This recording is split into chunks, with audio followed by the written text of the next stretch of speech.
Hi everyone, welcome back to our channel for our first video. It's going to be a really short video today just on our Disneyland Paris annual park tickets and how we purchase them. We've done it via the monthly payments, so it isn't as straightforward as just doing it over the phone, but overall it was pretty easy. So I just wanted to do a quick video just on that and basically just to get our YouTube up and running, really, to get into the habit of talking to a camera and doing videos ready for when we do hit the parks, which hopefully will be sometime in May or June. We haven't quite decided when yet, but I am frantically searching and sending dates over to Leon, probably way more than what he wants, but that's what happens when you marry a Disney person. So like, he knew what he was getting into. So yes, our tickets arrived on Monday, which was really exciting because I actually only finalised all the paperwork on Friday afternoon. So they arrived really quickly from France. I danced at the front door, danced through the living room and then into the kitchen where I opened them, and I just stood jumping up and down for ages. So yeah, very excited in this house. The kids don't know yet, so that's going to be really exciting when we do tell them. We're just going to head on holiday and then tell Bella when we get there that actually she's got an annual pass ticket. So that'll be really exciting. So for those of you who don't know, there are 4 different types of tickets. We opted for the Magic Plus because that allows us to go for 350 days of the year. It was 389 euros, I believe. So for the 3 of us, it's just over 1100 euros, which I didn't think was too bad. Yes, there's 4 of us, but Henry is under 3, so we don't have to pay for him yet. So it made even more sense to do it this year while we still don't have to pay for him.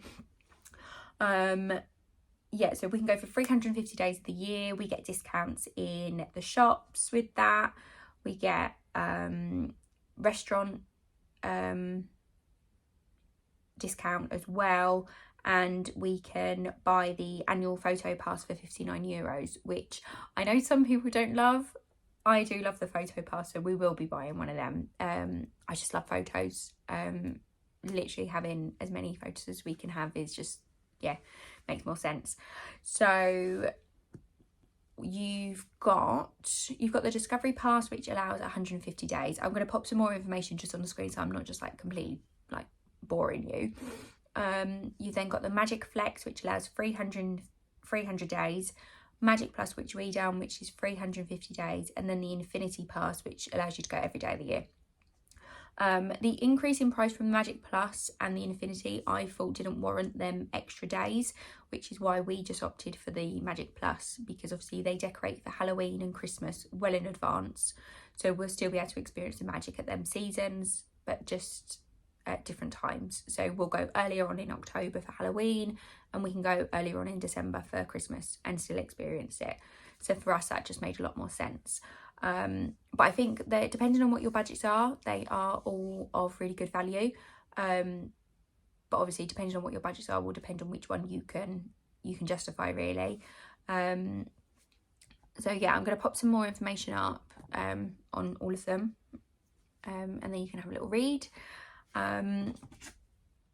I will say, so I done mine on my phone, and if I don't know how Androids work, but on the iPhone you can highlight text and translate it, and for me that was a godsend because you have to buy them. If you're doing the monthly payments, you have to buy them on the French website. You can't do it on the English Disneyland Paris site,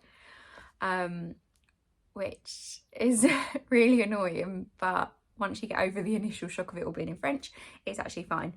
So between, you know, GCSE French and the iPhone translator, I was able to do it really easy, really straightforward. Once you've done your forms, you just fill them out for everybody. Like you purchase your tickets and you fill out like the required information for everybody that's having a ticket. It also asks you for your IBAN number, which is to do with your bank. So you need to make sure before you do it that your bank does international banking, because it will ask you for that number, because obviously the change of currency. So I just found that out on my NatWest app. It was on my account settings, I think it was. So I just copied that over, put that in, and that was fine. Once you've done that, it then sends you an email with an additional form that you do have to print and you have to physically sign. That is all in French, and I wasn't able to translate that on my phone. And then obviously when I printed it off, I wasn't able to translate it, so I did just have to guess what it was needed. So at the bottom you have to complete just there's like a little section at the bottom that it just asks you for the date that you're signing it, for your signature, and then the country that you're signing the form in. Initially I thought it was name and signature, but no, it is the country that you're signing the form, your signature, and the date. When you send that, you need to send copies of the passports of everybody that is having a pass ticket. You also need to send a copy of your bank statement, the same account that you are signing up for your direct debits to come from, and you need to make sure that the IBAN number is on that statement as well. So I sent that via Royal Mail Track and Trace. I think I paid like £7 for that, and a week later it still hadn't arrived. So I think it's a 2-week service, but it took forever, and as far as I can see on the tracking, it still hasn't even arrived. So that was a great £7 spent. Well done, Royal Mail. I got really impatient, so I phoned Disneyland Paris directly, after having a lot of trouble with the calling code, because I stupidly left the 0 in. So I done +33 0 and then the number. Don't do that. Don't leave the 0 in. +33, drop the 0, then the number. You'll get through. Don't do what I done and spend 6 hours on the phone to Vodafone telling them that there's a problem with your phone, because there's not. It's just you. So once I did eventually get through, it was really easy. I just spoke to the lady on the other end of the phone. She told me what they was outstanding, and it was the copies of the passport, the bank statement, and the IBAN evidence. So I just sent all of that to her via the email address that she gave me, and later that day she confirmed that the file was completed, and that was on the Friday, and then on the Monday afternoon my tickets arrived in the post. So it was a really, really quick service, and I would definitely do it again. Now that I know the process, like 100%, I would do it again that way.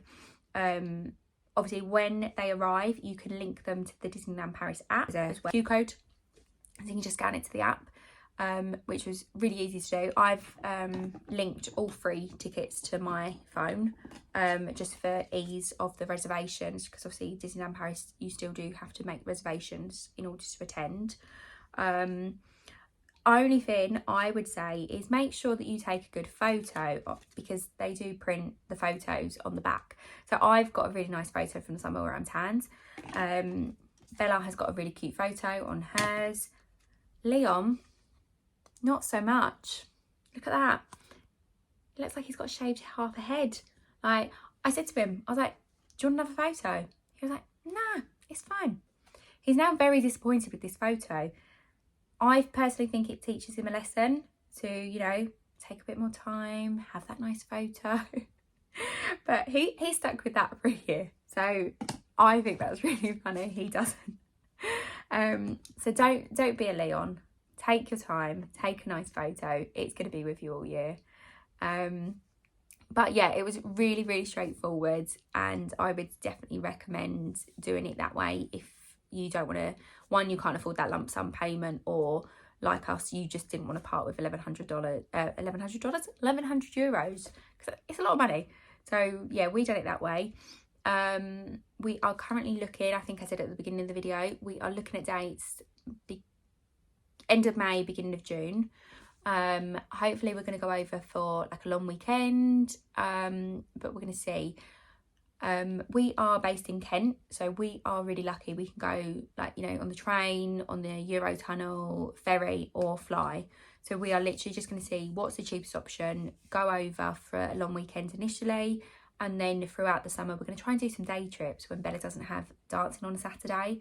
We're just going to, you know, get the kids up stupid early, pop in the car, drive, do a day in the parks, and then drive home. Obviously kids can just sleep in the car.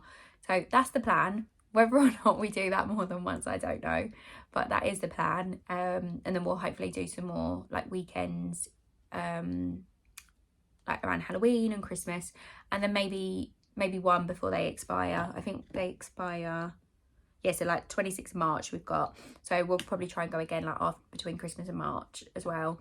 So there's gonna be a lot of Disney content, which I am so excited about. And I promise my videos will get better, so please bear with me, please do stay around for our Disney journey, and I will see you later. Bye.